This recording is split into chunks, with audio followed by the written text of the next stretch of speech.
Deus tem planos para cumprir em nossas vidas.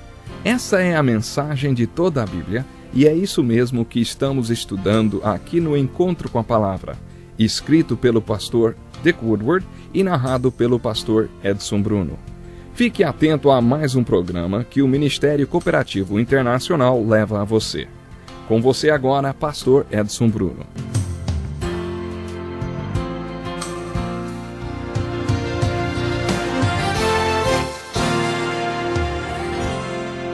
Aqui estamos para mais um Encontro com a Palavra, e você é muito bem-vindo.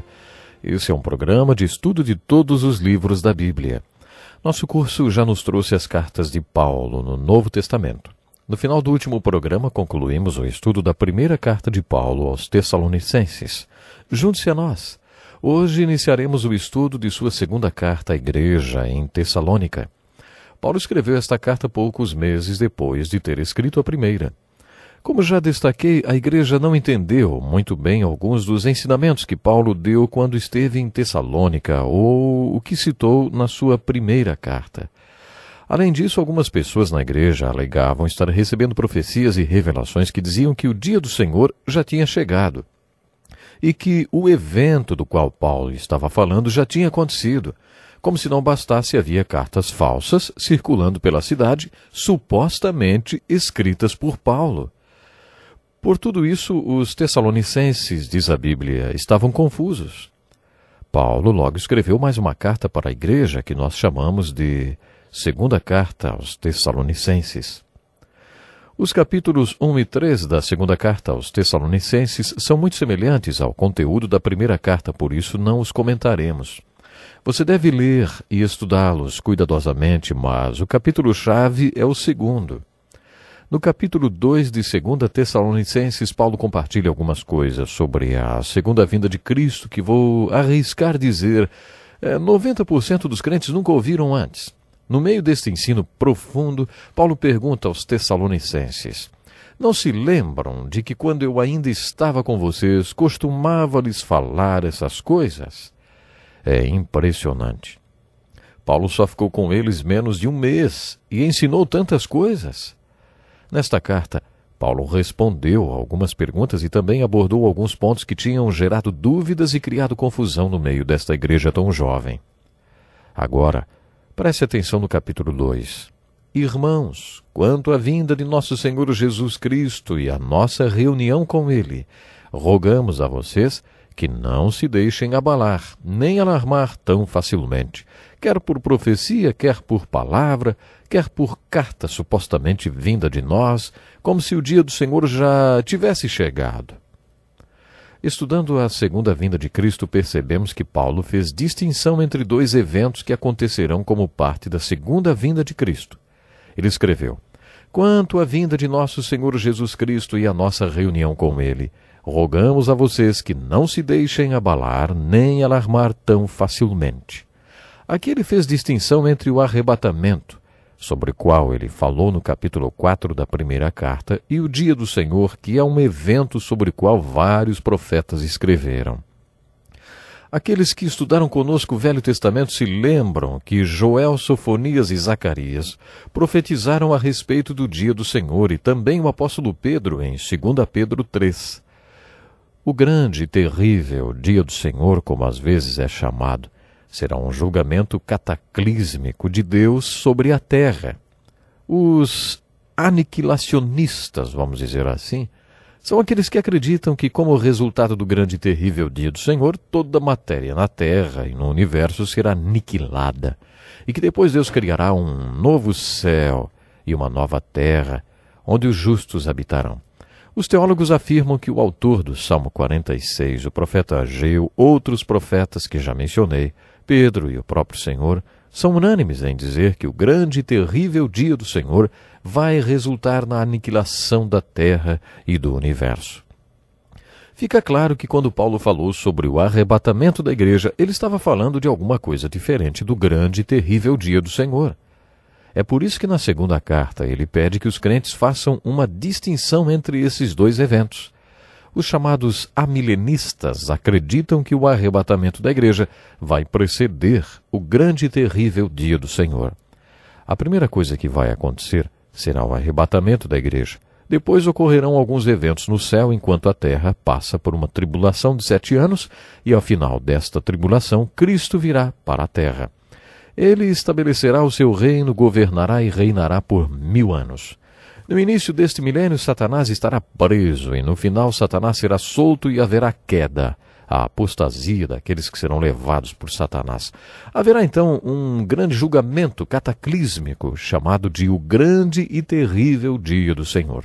O dia do Senhor causará uma grande varredura na terra e no universo, e então Deus criará um novo céu e uma nova terra, na qual o justo habitará e a eternidade iniciará.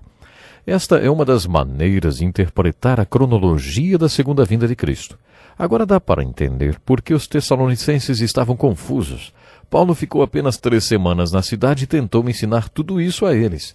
Paulo fez uma distinção entre o arrebatamento da igreja e o dia do Senhor e disse que o dia do Senhor ainda não poderia ter acontecido como alguns andavam ensinando, porque se já tivesse acontecido não haveria ninguém para contar a história. Paulo comenta algo que deve acontecer antes do dia do Senhor. Não deixem que ninguém os engane de modo algum.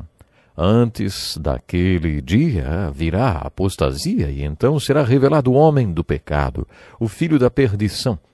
Este se opõe e se exalta acima de tudo que se chama Deus ou é objeto de adoração, chegando até a sentar-se no santuário de Deus, proclamando que ele mesmo é Deus. Não se lembram de que quando eu ainda estava com vocês costumava lhes falar essas coisas? Imaginem os estudos sobre a segunda vinda que Paulo deu enquanto esteve com os tessalonicenses. A verdade é que o ministério da iniquidade já está em ação, restando apenas que seja afastado aquele que agora o detém. Então será revelado o perverso, a quem o Senhor Jesus matará com o sopro de sua boca e destruirá pela manifestação de sua vinda.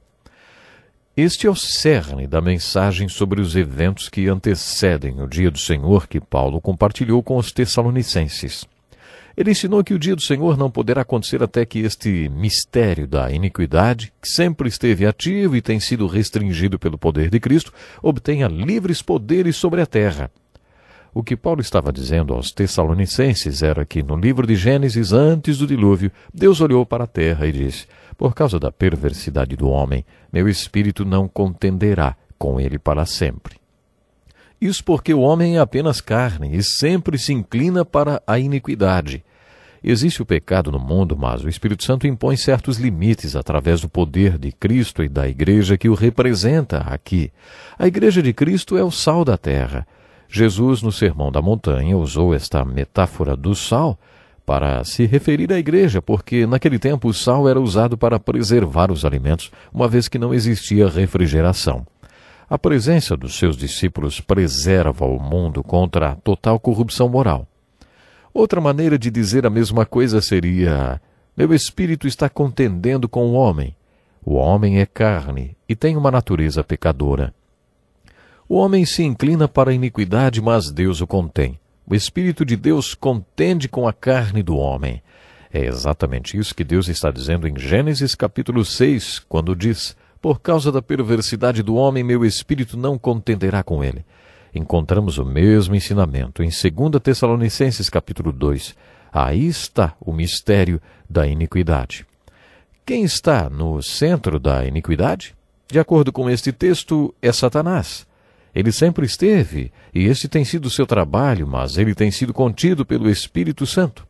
Em 2 Tessalonicenses capítulo 2, Paulo afirma que esta influência restringente que tem contido o poder da iniquidade será retirada, e aí o poder da iniquidade terá um livre acesso a toda a terra.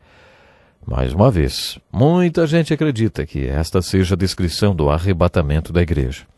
Se a influência restringente de Deus no mundo é feita através da igreja dele que será arrebatada deste mundo, quais serão as consequências disso sobre a terra? Não haverá mais nenhuma força restringente, portanto a terra entrará em grande tribulação, como o mundo nunca viu antes. Se estes dias não fossem abreviados por uma intervenção divina, nenhuma carne sobreviveria. Desde os dias de Gênesis, uma grande força tem sido oposição aos impulsos do homem. Esta força tem contido a iniquidade e um dia será removida e todos ficarão livres para seguir seus próprios impulsos. O que você acha que vai acontecer, hein? Acontecerá a grande tribulação. Será um tempo terrível quando se levantará o anticristo sobre quem o livro do Apocalipse nos fala. O mundo será organizado em um só governo mundial, com uma economia só. O anticristo surgirá e, por causa dele, a grande tribulação e os finais dos tempos serão terríveis. A palavra anticristo significa que ele vem como um falso Cristo, para tomar o lugar do verdadeiro Cristo, opor-se a ele e a tudo que Jesus Cristo ama.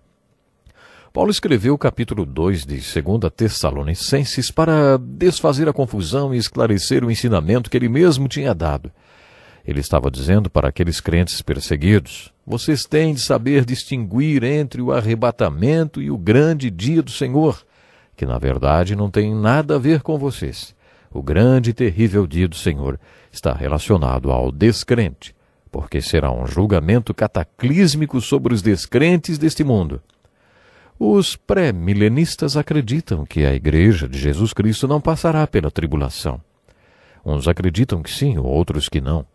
Em 1 Tessalonicenses, capítulo 5, versículos 9 e 10, Paulo escreveu: porque Deus não nos destinou para a ira, mas para recebermos a salvação por meio de nosso Senhor Jesus Cristo. Ele morreu por nós, para que, quer estejamos acordados, quer dormindo, vivamos unidos a Ele. Esses dois versículos servem de base para que muitos afirmem que Deus não vai permitir que a sua ira seja derramada sobre o seu povo. Então, ele vai arrebatar o seu povo e depois derramará sua ira sobre o mundo descrente. Lembre-se que sempre que o Novo Testamento nos fala sobre a volta de Cristo e nos traz uma aplicação prática, as cartas de Paulo aos Tessalonicenses estão repletas de aplicações, como, por exemplo, as instruções do capítulo 5. As passagens sobre a segunda vinda possuem aplicações como estas: visto que tudo será assim desfeito, que tipo de pessoas é necessário que vocês sejam? Todo aquele que nele tem esta esperança purifica-se a si mesmo, assim como ele é puro. Portanto, meus amados irmãos, mantenham-se firmes e que nada os abale. Sejam sempre dedicados à obra do Senhor, pois vocês sabem que no Senhor o trabalho de vocês não será inútil. Consolem-se uns aos outros com estas palavras. E você, meu ouvinte, se sente consolado com estas palavras? Se você tem Jesus como o Rei, que voltará para reinar e governar, então estas palavras servem de consolo para você. Vamos ficar por aqui hoje. Até o próximo programa.